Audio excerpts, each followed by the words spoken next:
hello, and welcome to Zipadee Doo Dah Disney, the podcast where we help you make the most of your Disney vacation using tips from experienced people just like you. So sit tight and let's get started. Welcome to episode 8 of Zipadee Doo Dah Disney. I'm your host, Eric Frenchman, and this episode is titled Falling in and Out of Love on Our Fall 2019 Disney Trip.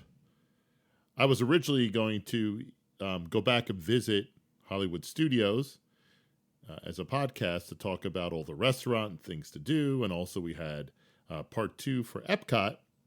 But very recently, actually just the other day, I booked all of our fast passes out for our September 14th through September 20th trip to Disney World, and I thought it would be a better idea to go through the thought process, how I planned that out. There's a lot of things going on. There's Galaxy's Edge. There's all the different fast pass changes.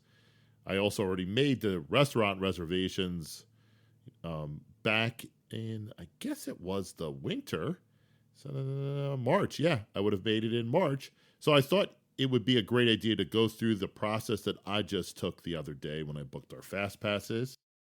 So here's how this episode's going to flow.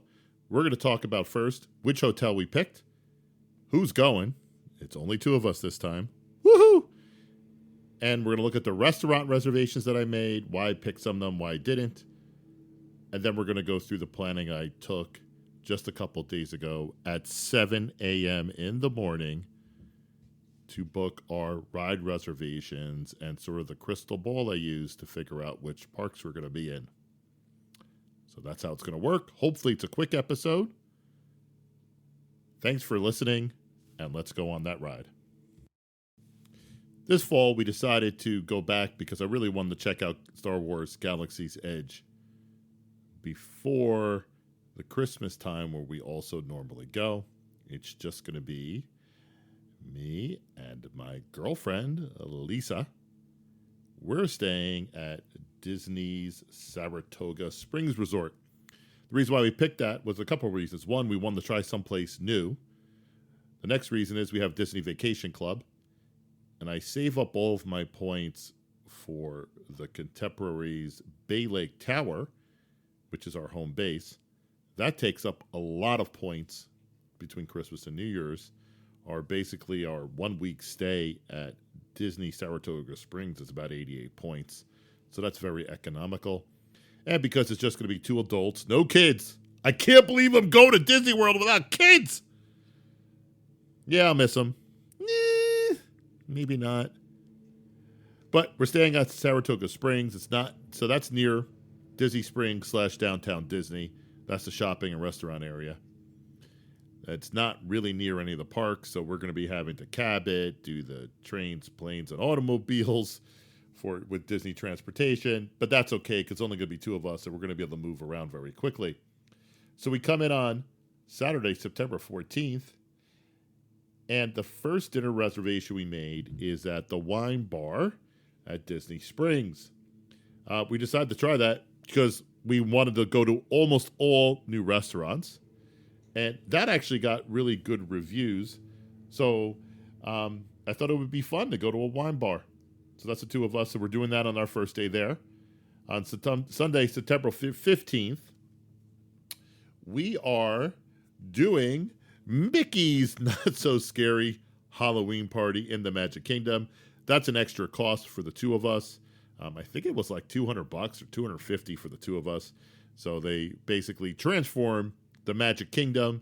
They have all sorts of cool characters. There's a Halloween float. There's Halloween fireworks. You can also go trick-and-treating. It wasn't that great when we did with the kids, but you get free chocolate and raisins. Woo! Who doesn't like raisins for Halloween? And we also booked a character dining at Cinderella's Royal Table. Cinderella's Royal Table used to be one of the hardest restaurant reservations to get. But we're going to bolt it on top of the Mickey's Not So Scary Halloween Party. So that's our Sunday day. Obviously, when we start planning a little later on, we're planning on being in the Magic Kingdom that night. So that complicates things a little bit. On Monday, September 16th, we are doing Enzo's Hideaway Dinner. That it's also down in Disney Springs. I believe that's an Italian restaurant. It looked pretty good in the reviews that I've seen. Again, the whole theme on our trip is let's try something new. Tuesday, we are eating at an oldie but a goodie. I tried to ditch this one. I tried to stick to the theme of only trying new restaurants, but Lisa insisted on going to the Yachtsman Steakhouse. It's an awesome, classic steak restaurant, sort of like in the, I would consider in the mode of some of the better New York City steak restaurants. They have a separate room right where you walk in, where they're aging the meat and they also butcher it right in front of you. It's a blast. The reason why I acquiesced on breaking the let's only eat new restaurant rules is because since the two of us are going, I forgot to mention, I also have Tables in Wonderland, which gives us a 20% discount at sit-down restaurants on food and alcohol. But so it's going to be a little cheaper than the prices that are going to be displayed there. The other upside of it is I'm definitely not going there between Christmas and New Year's when we expand the amount of guests that we're traveling with from 2 to 5 or 6.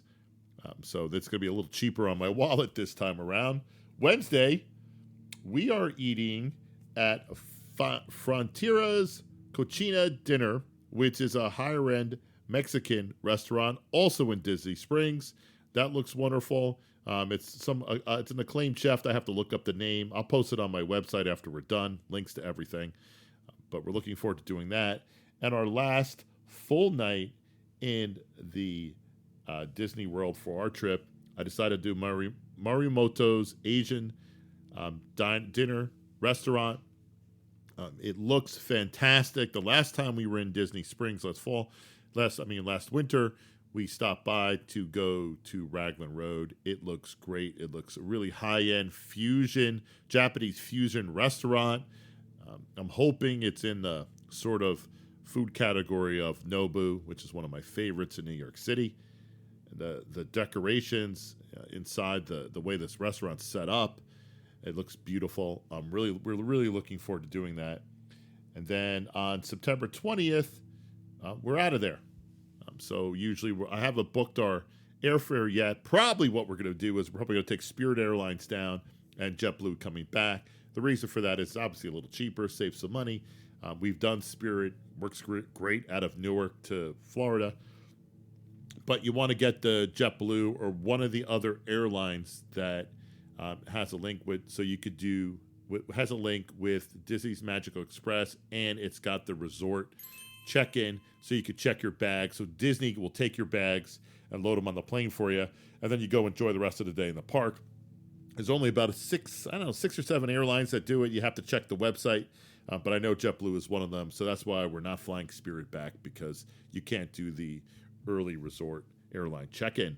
So that's a setup between September 14th and the 20th. Based on all that, I kind of knew where we're going to be on certain days, and I started to plan out where we're going to be in our head and what rides we want to hit. It became very complicated when I went to do it at 7 a.m. the other day. So after this brief little break, I'm going to go through where I booked and what days. Okay, before we get into the details of how I went about booking, there's a couple of macro changes that happened to Disney World, courtesy of Star Wars Galaxy's Edge opening up. And they're expecting huge crowds, especially in the first month or two. And one of the things that they did was they made Hollywood Studios have a early opening, 6 to 9 a.m. for Disney World Resort guests only. Those are called your Disney's Magic Hours. And Hollywood Studios has a 3-hour advanced opening. The other parks are going to be open 1 hour beforehand for Disney Resort guests only. Another big change for the fall is the changes that Disney made to Hollywood Studios' Fast Pass reservation tier system. So, as a quick reminder, if you're a Disney Resort guest, you get to make ride reservations 60 days in advance. If you're not a Disney resort guest, it's 30 days in advance. What Disney does is they assign the rides or the attractions or the events, the entertainment, into two tiers, tier 1 and tier 2. Tier 1, you typically you make one ride reservation per day. And then in tier 2, you could pick up to 2 of them. Now, once you go through your first 3 ride reservations of the day, then you can now start making one at a time. So you'll get a chance to make other reservations. But that's how it works. So the big change they made, because I believe of all the crowds that they're expecting in Galaxy's Edge, they switched around the tiering system at Hollywood Studios. So tier 1 now is Slinky Dog Dash, Toy Story Mania, Tower of Terror, Rock and Roll Roller Coaster. They also made Alien Saucers a tier 1 ride. I don't believe it's worth a tier 1 ride. If you don't know what Alien Swirling Saucers, I mean, it's a cool version of Teacups, but that's about all it is. I don't think it's anywhere near the class of ride of Slinky Dog Dash, Toy Story Mania, Rock and Roll, or Tower of Terror. I don't recommend making a reservation.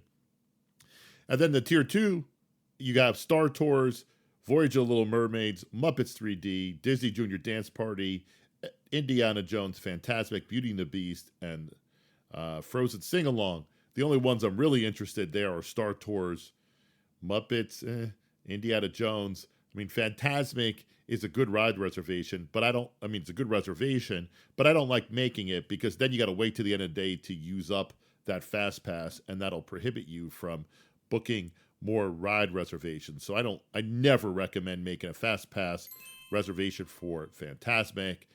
That's the fireworks spectacular over at Disney's Hollywood Studios. I think it's an awesome show. But again, unless you know you're done for the day and you're out of there, I don't recommend making that reservation. So the tiering system, the changes they made to the tiering system definitely means that if you don't want to wait on long rides, you're going to have to go back to Hollywood Studios more than one time because you're going to want to see, if you want to go on Toy Story Mania and Slinky Dog Dash and you don't want to wait a couple hours, you're going to have to make a ride reservation, and that means you're going to have to probably end up going to the parks, that park twice. Also, don't forget, with Galaxy's Edge and the 3-hour extra magic hour, typically when there is a morning extra magic hour at a park, that park is filled the rest of the day. So again, I think it's going to be very hard in order to get ride reservations, or actually very hard to wait on lines for some of these premier rides if you don't like waiting on rides. A couple other general macro themes that I had to take into consideration when I was planning this trip. It's the Food and Wine Festival in the fall. We love it. It's awesome. I mean, you get to eat and, try new foods. There's wine. It's a blast. Epcot's a little bit more crowded than usual, but still, it's awesome. And then the other thing, I know deep down in my head, I'm not going to be able to get my girlfriend up too many days in a row to go to Galaxy's Edge, so I definitely got to plan on one of 2 days that we're going to try and wake up and hit Hollywood Studios kind of early. The other things I know is she's not a huge Test Track fan. She'd rather go on Soaring. She's going to make sure I get Soaring. And then, of course, there's Animal Kingdom's Flights of Passage, which I know she's going to want to go on at least one, if not 2 times. So those are the general macro planning. And now I'm going to go through how I actually did it when I woke up at 7 a.m. Tuesday morning to book out our ride reservation 60 days in advance of going to Walt Disney Worlds. Okay, so like any good Disney vacation planning person, the people that, like me, wake up at exactly 60 days in advance of our vacation to book our ride reservations, and I did it at 7 a.m. Had to set the alarm for 6, get up, coffee, walk the dog, get myself comfortable, and get ready to do all this planning. I knew right off the bat, I'm not finding Flights of Passage. I'm not finding Slinky Dog Dash until the end of my vacation. So the way those planning windows work, remember, you get to do it for your entire trip 60 days before the first day you're at Disney World. So that means, say your day at Disney World your vacation instead of like mine. Mine starts September 14th. Say yours starts September 10th, and you're going September 10th through September 17th. You get to start booking 60 days in advance, starting for your arrival on September 10th through the 17th. So if you're like me and you're the 14th through the 20th, you're not going to find some of those super popular rides at the beginning of your trip. You're going to find them at the end of the trip. So the very first thing I did was I started looking as to when I could find Slinky Dog Dash and when I can find Avatar's Flights of Passage. And so what I did was I started booking my vacation from the back to the front, because that's when I knew I was going to start to find some of those rides. So the first day I actually booked, believe it or not, was our last day there, Friday, September 20th. I grabbed an early morning Avatar Flight of Passage. So we're going to be there between 9:40 and 10:40. And then I did another exhibition, Everest. That's one of my favorite rides of all time. And I did that. Got a ride reservation 11 a.m. to 12 p.m. So that gives us kind of enough time to go between Flights of Passage on one side of the park to Everest. And then the final one I picked was meet favorite Disney pals at the Adventurers Outpost. I grabbed that at 12. The reason why I did that, so I sort of stacked everything up between 9:40 and 1:10.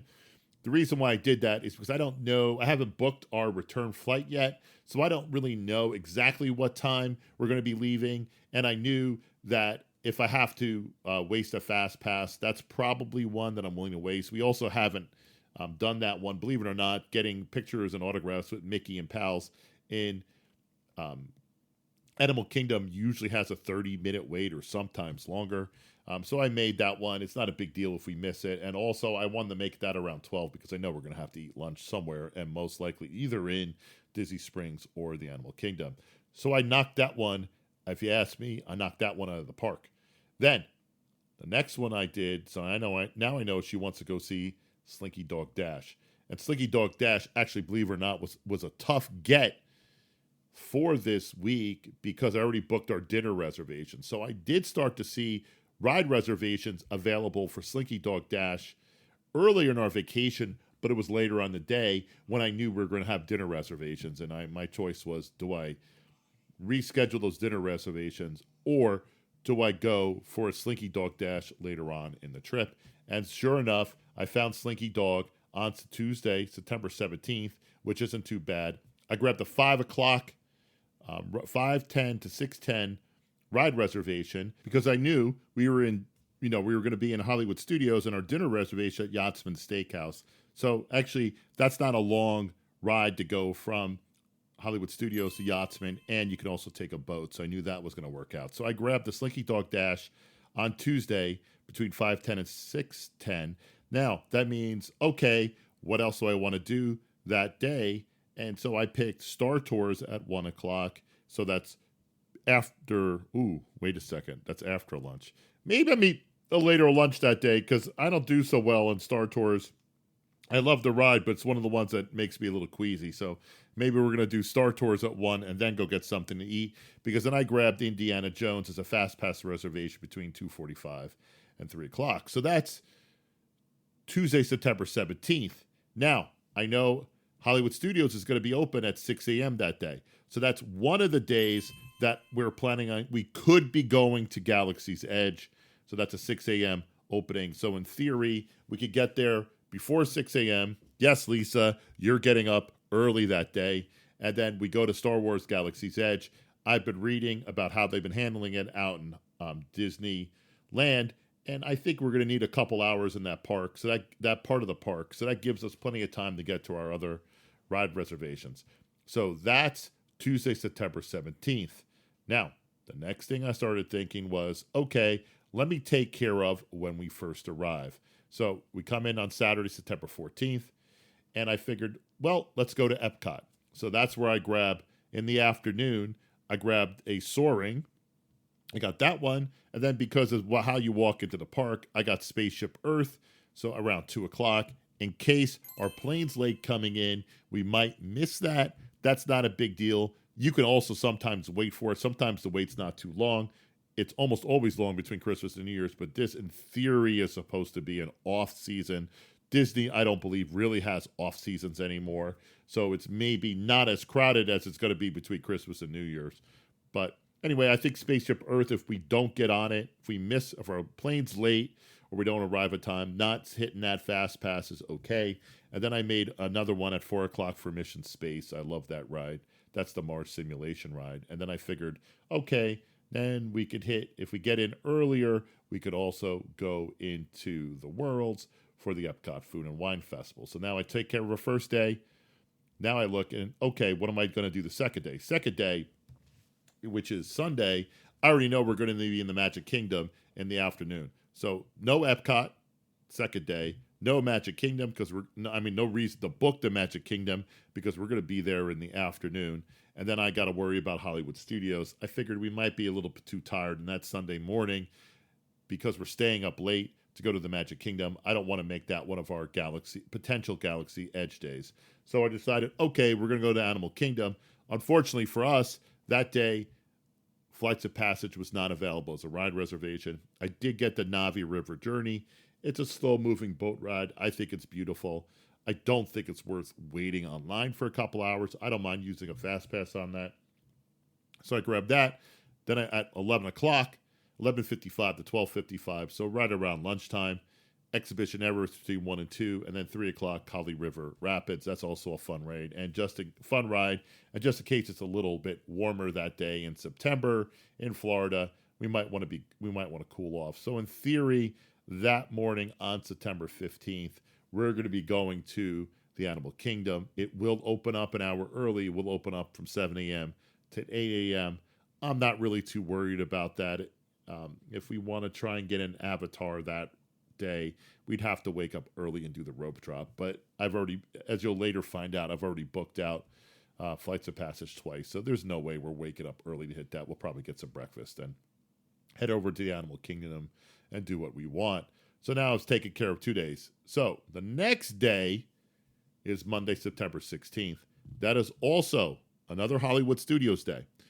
So what this has given me is the ability to pick, do I want to go to Galaxy's Edge Monday morning or Tuesday morning? I know I'm going to want to hit Hollywood Studios at least 2 times. This day, I grabbed the Toy Story Mania ride. So I grabbed that one at 1:15. Again, with the theory that I might be going to Star Wars Galaxy's Edge that morning. So then I got to push out my ride reservations a little bit. I did grab Beauty and the Beast live on stage. Woohoo! 10:30. And then I grabbed Muppets Vision 3D 11:40 a.m. to 12:40 p.m. Woohoo! Now you're probably thinking to yourself, Eric, you just told me you might be going Galaxy's Edge. So if you're at Galaxy's Edge that morning, won't you lose those fast passes, or you won't make those fast passes? And the answer is, yes, that's true. I won't make those fast passes, but I don't really care. Because the problem now with Hollywood Studios is that you don't have a lot of choices in the Tier 2 system. There's not a lot of things I'm interested in. I don't want Disney Junior. I'm not going to make a ride reservation for Frozen. It's just not going to happen. So there's no point in me even trying to play around with what do I want to go to. I don't want to book Star Tours again. I got that later on.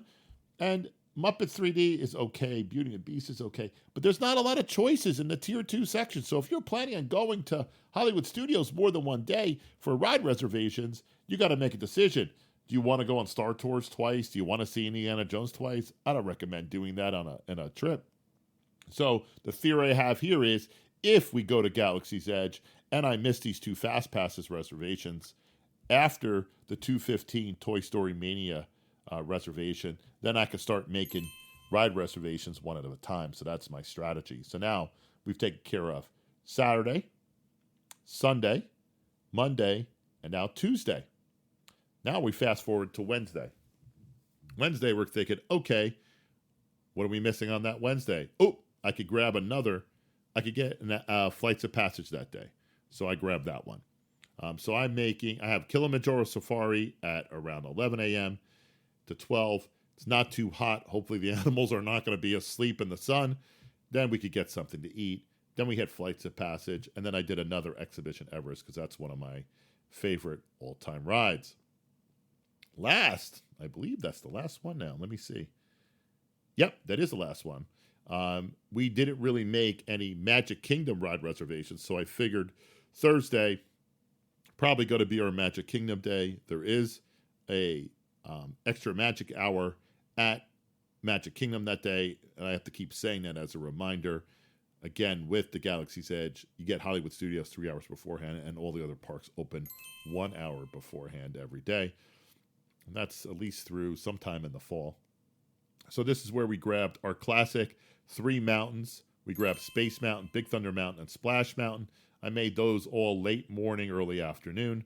So between 11 a.m. and 2 o'clock is when those ride reservations are. Knowing Lisa, we might get there a little early, probably hit some other rides that we can go on. But once again, that last Splash Mountain reservation between 1:10 and 2:10 then allows me to make more ride reservations. And because there's plenty of time in between Splash Mountain, which is our last ride reservation, and our dinner reservation, 7:30. If Lisa wants to head over to Epcot for the Food and Wine Festival, that's when we can do it. And that pretty much rounds out the ride reservations I made. And I got to be honest with you, it's not so easy anymore because you got to try and plan out when you're going to be at Galaxy's Edge and when you're not. You also got to plan out which ride reservations you want to make. And because of the way the tiering system is now done at Hollywood Studios, knowing that there's going to be more crowds there, it makes it a lot more difficult.